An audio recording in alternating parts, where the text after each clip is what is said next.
Hello বন্ধুরা, আজকে আমি দেখো রুই মাছের ফুলকপি আলু দিয়ে ঝোল রান্না করেছি। তার জন্য মাছটাকে আমি ভালো করে ধুয়ে লবণ হলুদ মেখে 5 মিনিটের মতো রেখে দেবো। এবার কড়াইতে তেল দিয়ে দেবো। তেল দিয়ে আমি মাছগুলোকে ভালোভাবে ভেজে নেব এক এক করে। তার জন্য দেখো ফুলকপি দিয়ে করার জন্য আমি ফুলকপিটা ভাপিয়ে রেখেছি, তারপর আলুটা ভাপিয়ে রেখেছি। এদিকে বাজারের ফুলকপি একটু ভাপ দিয়ে জলটা ফেলে দিলে ভালো হয়। এবার দেখো মাছটাকে আমি এপিট এপিট করে ভালো করে ভেজে নেব। তারপর দেখো এদিকে টমেটো, আদা, পেঁয়াজ সব নিয়েছি। এই যে ফুলকপিটা ভাপিয়ে নিয়েছি, তারপর আলুটা ভাপিয়ে নিয়েছি। এদিকে আমার মাছ ভাজাও হয়ে গেল। এক এক করে সব মাছ আবার এক পিঠ হয়ে গেছে, আবার বাকিগুলো ছেড়ে দিলাম। বাকি মাছগুলো এবার এপিট এপিট করে ভালোভাবে ভেজে নেব।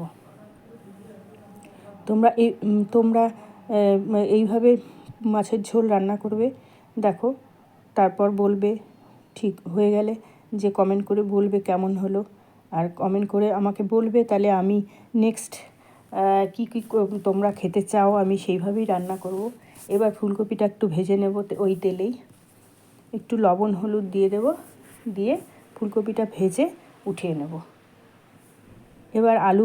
এবার আলুটা ভাপিয়ে রেখেছি।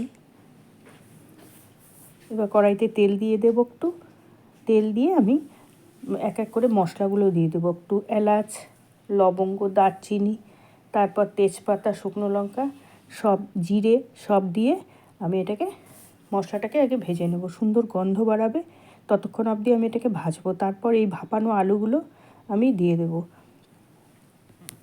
আলুটা একটু ভাপিয়ে নিলে ভাজতে বেশিক্ষণ সময় লাগে না। তারপর এর মধ্যে আমি দিয়ে দেব ঝুরি করে রাখা পেঁয়াজ। আমি ঝুরি বেশি করিনি, আমি ক্যাশার দিয়ে কুচিয়ে নিয়েছি। তারপর দেখো এর মধ্যে আমি যে আদা বাটা, তারপর টমেটো, কাঁচা লঙ্কা বেটে রেখেছিলাম, সেই মশলাটা আমি ছেড়ে দিলাম। তারপর দেখো একটু চারমগজ আমি মশলাতে দিতে ভুলে গেছি। এবার চারমগজটাও একটু আলাদা করে বেটে নিয়ে আমি এর মধ্যে দিয়ে দিলাম। এবার মশলাটাকে আমি একটু ভালো করে ভাজবো। তার মধ্যে হলুদ, লবণ পরিমাণ মতো দিয়ে দেব। যে যতটুকু লবণ ভালোবাসে সেই আন্দাজেই লবণ দিতে হবে। আর একটুখানি আমি কাশ্মীরি লঙ্কার গুঁড়ো দিয়ে দিলাম।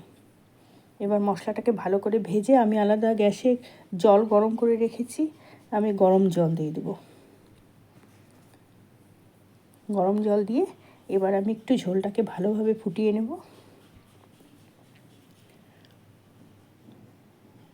দেখো এবার ভালোভাবে ফুটে গেছে। এবার দেখো আলুটাও সেদ্ধ হয়ে গেছে। এবার মাছটাকে আমি দিয়ে দেবো। তোমরা এখন ফুলকপিটা দিতে পারো, কিন্তু আমি ফুলকপিটা ভাপিয়ে নিয়ে ভালো করে ভেজে নিয়েছি, তো তার জন্য গলে যাবে বলে আগে মাছটা দিয়ে আমি একটু ফুটিয়ে নিয়ে এবার ফুলকপিটা দিয়ে দেবো। এবার ধনেপাতা একটু দিয়ে দেবো। ধনেপাতা দিয়ে তারপর ফুলকপিটা দিয়ে আমি কিছুক্ষণের জন্য ঝোলটাকে লো টু মিডিয়ামে ফুটিয়ে নেব। এভাবেই হয়ে গেল আমাদের মাছের ঝোল। এবার একটু ঝোলটা আমি কমই দিয়েছি, তোমরা তোমাদের আন্দাজ মতো ঝোল দেবে।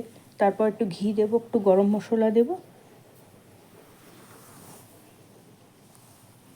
হয়ে গেছে মাছের ঝোল। এবার আমি নামিয়ে নিয়ে সার্ভ করে দেব। এইভাবে রান্না করবে আর করে দেখবে কেমন হলো, কমেন্ট করে বলবে। তোমাদের কমেন্ট শুনতে আমার খুব ভালো লাগে, তোমরা কমেন্ট করে বলবে কেমন হলো।